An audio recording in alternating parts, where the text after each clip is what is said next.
Hari ini, Nehemia pasal 6 ayat 15 dan 16, saya akan berbagi dengan Anda sebuah pesan dengan judul 3 pemulangan dari pembuangan ke Babel. 3 pemulangan dari pembuangan Babel. Jadi, karena Israel berdosa, mereka dibuang pada 3 waktu yang berbeda, dan kemudian setelah waktu hukuman mereka terpenuhi, mereka kembali pada 3 waktu yang berbeda. Jadi, mengapa 3? Mengapa 3 kali? Mengapa tidak 1 atau 2 kali? Mengapa 3 kali? Kalau kita benar-benar memikirkannya, ada banyak waktu di mana angka 3 muncul dalam Alkitab. Jadi, pernahkah Anda bertanya-tanya, mengapa begitu banyak hal terjadi dalam pola angka 3 dalam Alkitab? Misalnya, Bahtera Nuh memiliki 3 tingkat. Dalam Kejadian 6 ayat 16, Tuhan memerintahkan Nuh untuk membangun Bahtera itu dengan tingkat bawah, tengah, dan atas. Jadi ada 3 tingkat dalam Bahtera Nuh. Juga di Kemah Suci ada 3 bagian. Ada pelataran, tempat kudus, dan kemudian tempat maha kudus. 3 bagian dalam Kemah Suci, ya kan? Dan dalam sejarah penebusan ada Adam pertama, Adam kedua, dan Adam terakhir. Itu ada dalam 1 Korintus pasal 15 ayat 45 sampai 47. Namun, bahkan di dunia luar, ketika 2 orang mencoba mengangkat sesuatu yang berat, apa yang mereka lakukan? Mereka suka bilang 1, 2, 3, lalu angkat kan? Hitungan ketiga, ya kan? Jadi, ketika kita berlomba, juga terkadang orang suka berkata, bersedia, siap, mulai, gitu. Jadi ada 3 tahap lagi, ya kan? Jadi 3 adalah angka yang sangat penting dalam kehidupan, dan Alkitab juga memberitahu kita bahwa ada 3 tingkat dalam surga. Dalam 2 Korintus pasal 12 ayat 2 dikatakan bahwa Rasul Paulus naik ke surga tingkat ketiga. Jadi itu berarti ada 3 tingkat di surga kan? Dan kita juga tahu bahwa Tuhan itu hadir sebagai Tritunggal. Ada Tuhan Bapa, Putra, dan Roh Kudus. Jadi angka 3 adalah angka surga. Dan makhluk yang paling mencerminkan surga itu sendiri di bumi adalah manusia. Kita mencerminkan surga di bumi. Jadi Tuhan menciptakan manusia dengan 3 bagian. Dalam 1 Tesalonika pasal 5 ayat 23 dikatakan, semoga Allah damai sejahtera menguduskan kamu seluruhnya, dan semoga roh, jiwa, dan tubuhmu terpelihara sempurna dengan tak bercacat pada kedatangan Yesus Kristus Tuhan kita. Jadi manusia juga terdiri dari 3 bagian, roh, jiwa, dan tubuh. Ini bukan suatu kebetulan. Jadi, apakah roh itu? Roh kita adalah bagian yang mencari persekutuan dengan Tuhan. Roh adalah bagian yang memiliki persekutuan dengan Tuhan dan dapat berkomunikasi dengan Tuhan. Adalah keinginan dalam manusia untuk mencari kekuatan yang lebih tinggi dari dirinya sendiri. Dan dari zaman manusia masih berupa manusia gua, mereka sudah mencari sebuah Tuhan dalam bentuk-bentuk tertentu. Dan itulah benih agama sebagaimana John Calvin menyebutnya. Itulah dorongan keagamaan. Manusia adalah satu-satunya makhluk yang memiliki dorongan keagamaan. Dan inilah yang membedakan kita dari hewan. Karena hewan tidak melakukan ini sebab mereka tidak memiliki roh. Jadi Amsal pasal 20 ayat 27 mengatakan, roh manusia adalah pelita Tuhan yang menyelidiki seluruh lubuk hatinya. Roh manusia adalah tempat Tuhan ingin tinggal.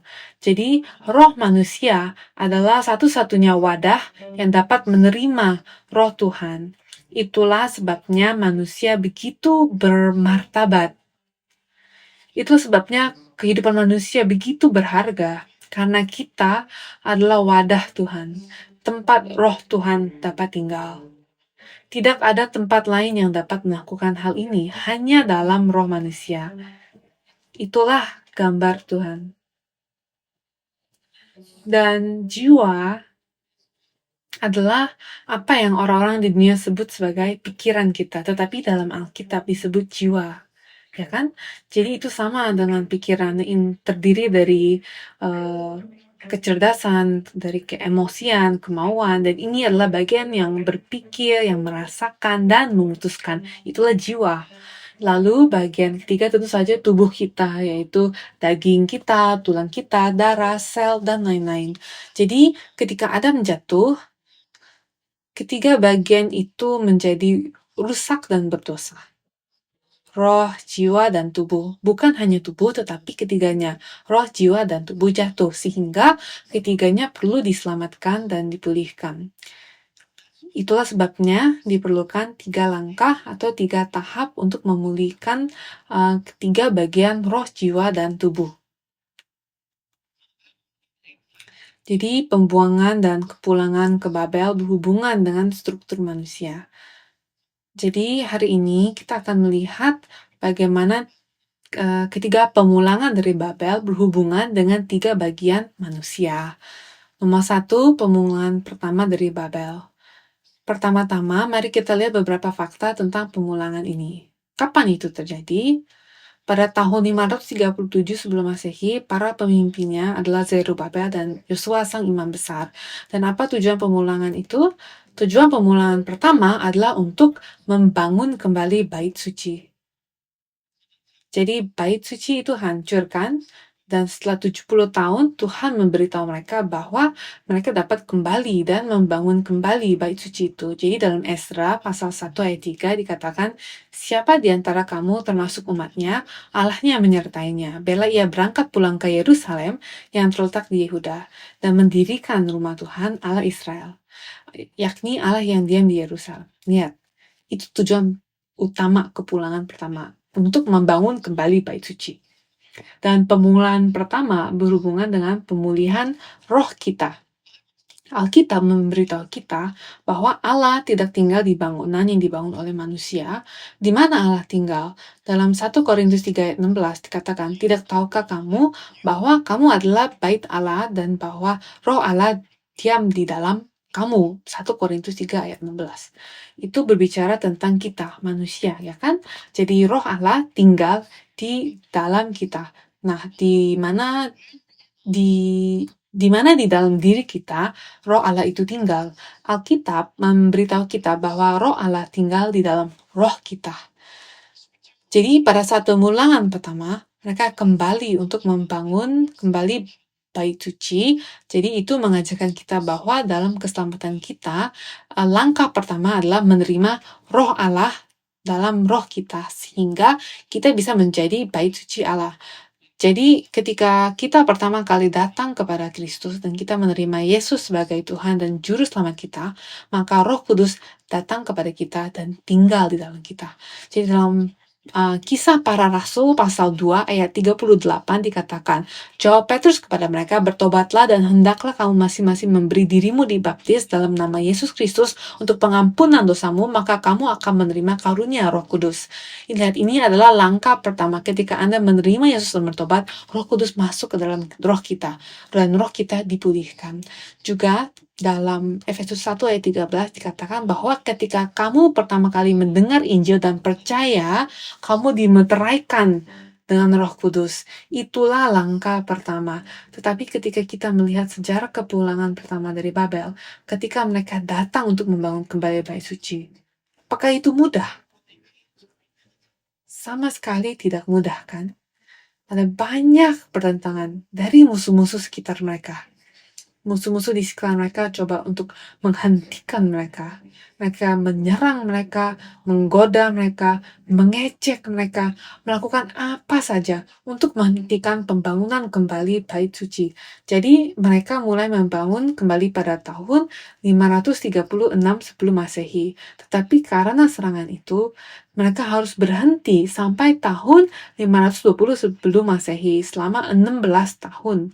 Mereka tidak dapat membangun karena serangan musuh begitu kuat, dan akhirnya pada tahun 520 mereka memulai kembali pembangunan bait suci, dan dalam 4 tahun, pada tahun 516 sebelum Masehi, barulah bait suci itu selesai. Jadi yang diajarkan di sini adalah bahwa ketika kita ingin menjadi bait suci Allah, dan ketika kita ingin menerima Yesus Kristus dan menerima Roh Kudus, dunia, iblis, dan setan akan mencoba untuk menghentikan kita. Mereka akan menyerang kita habis-habisan. Akan ada pertentangan yang serius. Namun, ini juga mengajarkan kita bahwa melalui kasih karunia Allah, bait suci telah selesai dibangun, dan itu berarti kita juga dapat menyelesaikan pekerjaan ini. Namun kita harus tekun dan bertahan. Kita harus terus melakukannya. Hanya karena Anda gagal sekali, bukan berarti semuanya sudah berakhir. Anda harus mencoba lagi dan lagi sampai kita menyelesaikan apa yang telah dijanjikan Allah. Kedua, mari kita lihat kepulangan yang kedua dari Babel. Kepulangan yang kedua dari Babel. Kepulangan yang kedua terjadi pada tahun 458 sebelum Masehi, dan pemimpinnya adalah Ezra, sang ahli Taurat dan imam. Dan apa tujuan pemulangan yang kedua ini? Pemulangan kedua ini ada 3 alasan mengapa mereka kembali. Pertama adalah untuk memulihkan iman komunitas perjanjian. Bait suci telah dibangun, namun orang-orang yang beribadah di dalamnya tidak memiliki iman, sehingga Tuhan ingin iman batin itu dipulihkan. Alasan kedua adalah untuk melengkapi bahan-bahan yang diperlukan untuk menyembah Tuhan, untuk persembahan. Bait suci dibangun, tetapi jika penyembahan itu di dalamnya tidak dapat berlangsung, maka bait suci itu tidak berguna, kan? Jika ibadah tidak dapat dilangsungkan. Dan yang terakhir, yang terpenting adalah alasan ketiga adalah agar Ezra dapat mengajarkan firman Tuhan kepada umat. Itulah cara utama untuk memulihkan iman mereka. Jadi pengembalian kedua berhubungan dengan jiwa kita, pikiran kita, dan bagaimana pemulihan jiwa itu terjadi. Hal itu dilakukan melalui penyembahan dan melalui pengajaran firman Tuhan. Pengetahuan akan firman Tuhan memulihkan kecerdasan, emosi, dan kemauan kita. Bukan hanya kecerdasan kita, kan? Ketika Anda mempelajari firman Tuhan, bukan hanya di kepala Anda, tapi itu menggerakkan Anda dan menggerakkan emosi Anda, dan kemudian itu memperkuat kemauan Anda untuk dapat melakukan pekerjaan Tuhan. Dan ini juga mengajarkan kita betapa pentingnya penyembahan itu. Ketika kita datang ke rumah Tuhan untuk menyembah, ini adalah bagaimana pikiran kita dapat dipulihkan. Ketika kita berdoa kepada Tuhan, kita memuji Dia, dan hati kita menjadi bersemangat, dan roh Tuhan membara di dalam diri kita untuk menggerakkan kita. Jadi ini sangat penting. Ketika kita datang ke rumah Tuhan setiap hari Tuhan untuk menyembahnya. Ini adalah proses pemulihan jiwa kita. Jadi setelah Anda pertama kali menerima Kristus, langkah selanjutnya adalah mempelajari lebih banyak tentang Dia melalui firman Tuhan. Itulah langkah yang penting, dan saya yakin sebagian besar dari kita di sini sedang berada pada tahap itu sekarang. Proses pengudusan. Dalam Efesus 4 ayat 13 dikatakan, sampai kita semua telah mencapai kesatuan iman dan pengetahuan yang benar tentang anak Allah, kedewasaan penuh dan tingkat pertumbuhan yang sesuai dengan penuhan Kristus. Jadi iman dan pengetahuan kita harus berada pada tingkat atau level yang sama. Jadi kita perlu memberi makan jiwa kita dengan firman Tuhan agar dapat melakukan ini. Jiwa kita, yang berarti pikiran kita, harus dikuasai oleh Roh Allah dan oleh firman Allah. Namun, kita tahu bahwa hal itu tidak selalu terjadi, kan?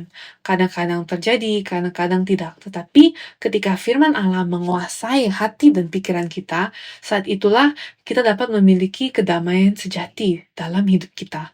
Jadi dalam Kolose pasal 3 ayat 15 dan 16 dikatakan, hendaklah damai sejahtera Kristus memerintah dalam hatimu, karena untuk itulah kamu telah dipanggil menjadi satu tubuh, kan?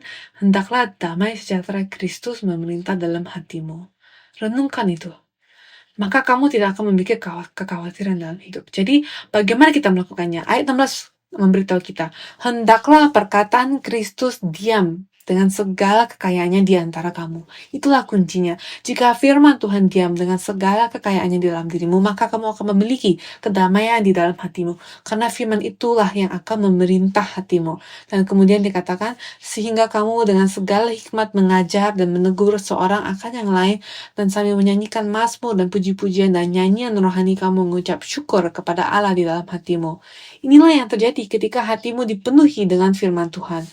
Kamu akan mengajar dan menasihati satu sama lain dengan mazmur, kidung pujian, dan kamu akan meluap dengan ucapan syukur, dengan rasa syukur, dan kidung pujian akan mengalir keluar dari bibirmu karena sukacita yang ada di dalam hatimu. Jadi itulah bagian dari kehidupan iman kita. Itulah tujuan yang kita tuju. Itulah sebabnya kita perlu terus memberi makan jiwa kita dengan firman Tuhan, dan kita perlu terus beribadah melalui pujian dan doa sehingga akal budi, kecerdasan, emosi, dan keinginan dan kemauan kita dapat semuanya dikuasai oleh Tuhan. Terakhir, pemulangan yang ketiga.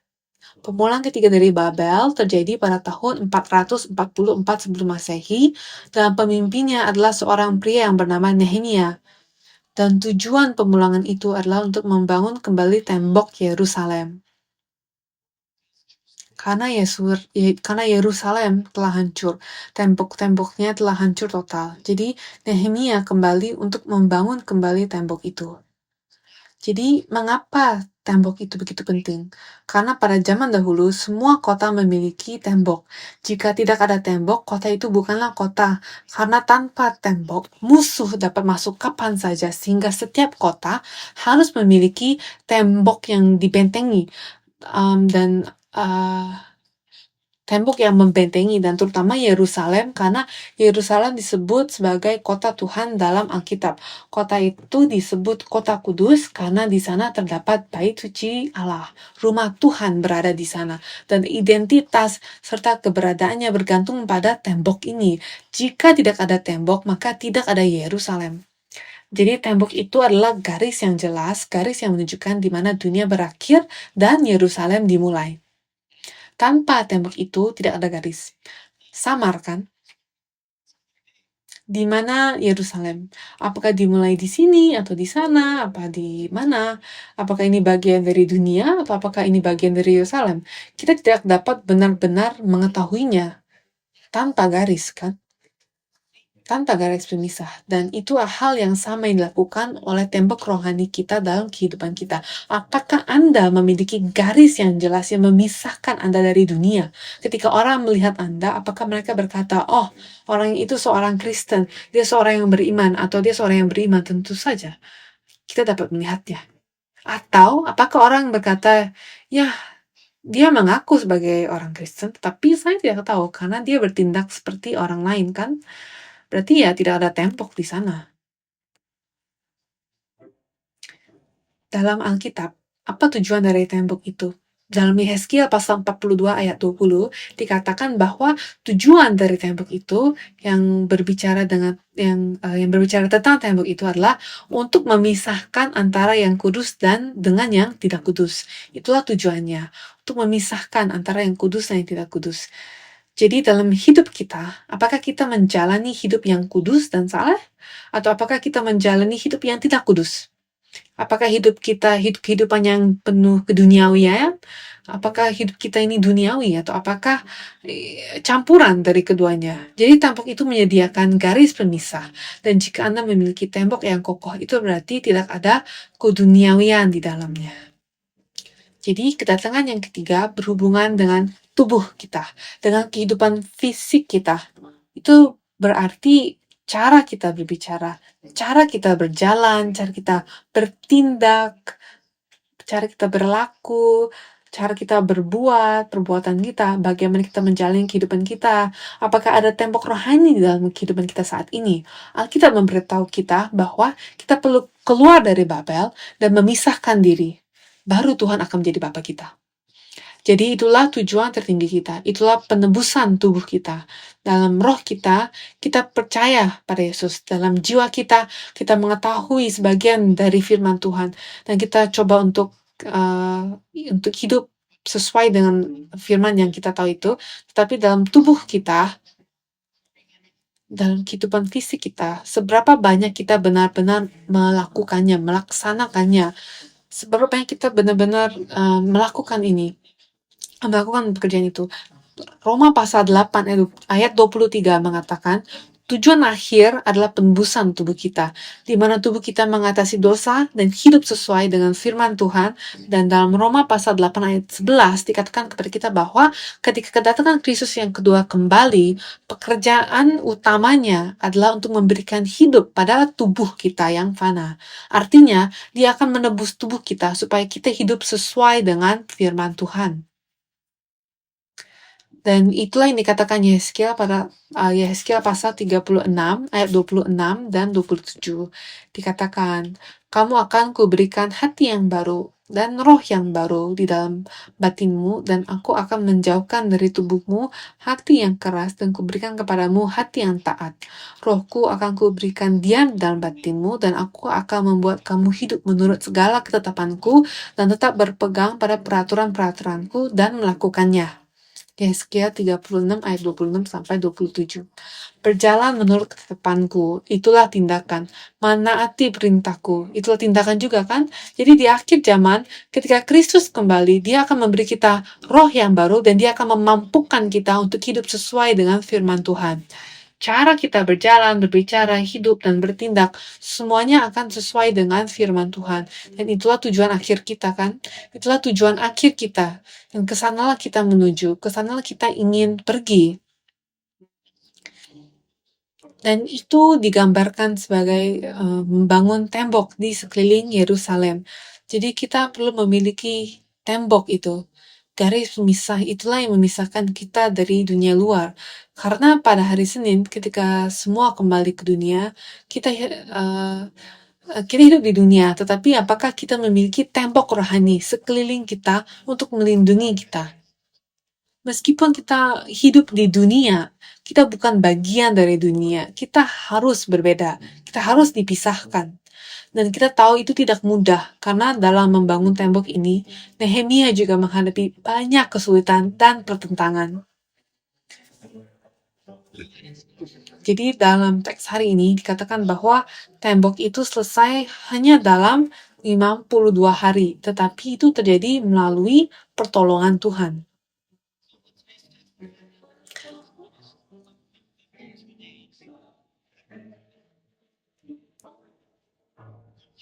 Tidak ada manusia yang dapat melakukan ini sendiri, karena ketika musuh melihat bahwa mereka mencoba membangun tembok itu, mereka menyerang lagi dengan ganas.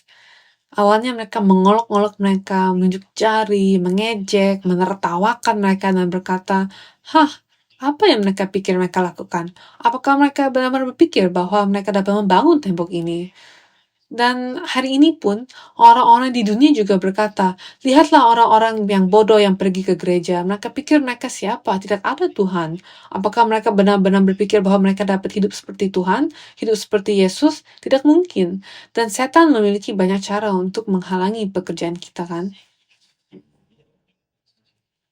Setan banyak memiliki cara untuk menghalangi pekerjaan kita.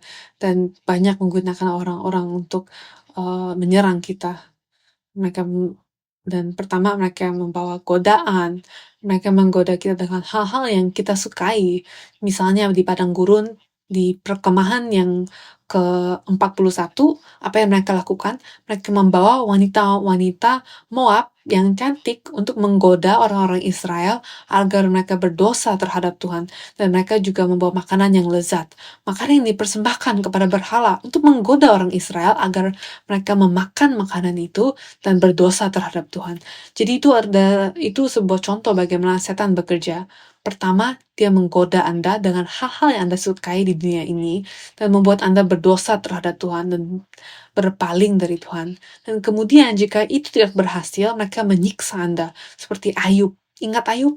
Setan menyerang Ayub habis-habisan, mengambil anak-anaknya, kekayaannya, bahkan kesehatannya. Kesehatannya juga jatuh. Dia memiliki ruam di sekujur tubuhnya. Dia kehilangan segala-galanya, dia kehilangan. Jadi saat ini, hal-hal ini terjadi di sekitar kita. Bagi kaum muda ada banyak godaan di sekitar kita, namun ada juga siksaan dan serangan. Dan jika kita mencoba untuk menjalani kehidupan sebaik-baiknya sesuai dengan firman Tuhan, pasti kita akan diserang.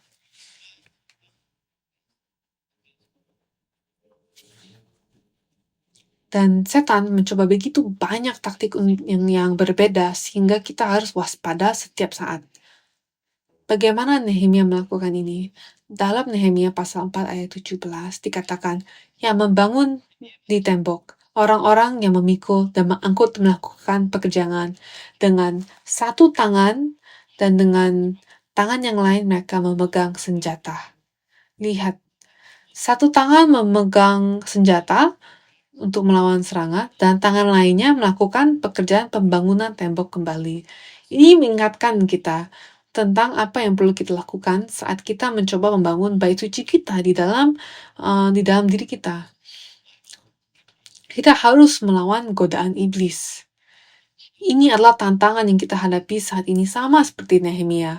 Namun seperti yang dikatakan ayat bacaan kita hari ini, melalui pertolongan Tuhan, mereka dapat menyelesaikannya dalam waktu yang sangat singkat, 52 hari. Dan ketika mereka melihat itu, dikatakan bahwa musuh kehilangan kepercayaan diri mereka, karena mereka tahu bahwa itu dari Tuhan. Jadi, orang-orang kudus yang terkasihi, janganlah kehilangan harapan.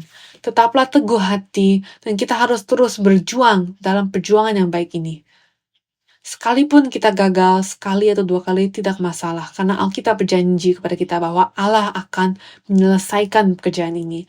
Dan akhirnya dalam Wahyu pasal 19 ayat 7 dan 8, pernikahan anak domba, di mana anak domba Yesus Kristus menikah dengan gerejanya, orang-orang kudusnya itu kita terjadi ketika mempelai perempuan mengenakan kain lenan halus berkilau dan bersih. Dan apakah yang dilambangkan oleh kain lenan halus itu? Kain lenan halus di sini adalah tindakan-tindakan yang benar dari orang-orang kudus. Ketika kita mengenakan tindakan-tindakan yang benar, ketika hidup kita menjadi tindakan-tindakan yang dipenuhi dengan kebenaran, saat itulah pernikahan anak domba akan terjadi. Itulah yang kita tuju, itulah tujuan kita, dan Allah akan mewujudkannya. Amin. Jadi saat ini kita telah memasuki masa prapaskah kan, masa Lent, mengikuti jejak Kristus, mengikuti penderitaannya, meninggalkan segala hal di dunia ini. Terkadang kita berpuasa, berdoa, meninggalkan kesenangan dan kegembiraan duniawi. Itu semua adalah bagian dari mendisiplinkan diri kita sendiri, sehingga tubuh dan kehidupan fisik kita, tindakan kita akan berubah dan disesuaikan dengan gambar Kristus. Dan ketika kita melakukan ini, kita juga harus sadar bahwa terkadang setan menggoda kita, ya kan? Terkadang dia membuat kita marah, membuat kita benar-benar kesal, dan hal-hal itu meruntuhkan tembok yang sedang kita coba bangun. Kita memberitahu kita bahwa kemarahan manusia tidak menghasilkan kebenaran Allah. Jadi selama masa prapaskah, mari kita coba untuk menjalani kehidupan yang saleh dan disiplin. Kehidupan yang sesuai dengan kehidupan Kristus. Dan itu akan sulit, tetapi dengan pertolongan Tuhan, sama seperti Nehemia membangun tembok, kita juga dapat membangun tembok ini. Kita juga dapat menjalani kehidupan yang sesuai dengan kehendak Tuhan. Jadi carilah pertolongan Tuhan, dan ini akan terjadi. Jadi mari kita mencoba yang terbaik, melakukan upaya terbaik kita, dan semoga tangan pertolongan Tuhan menyertai kita masing-masing. Amin. Mari kita berdoa.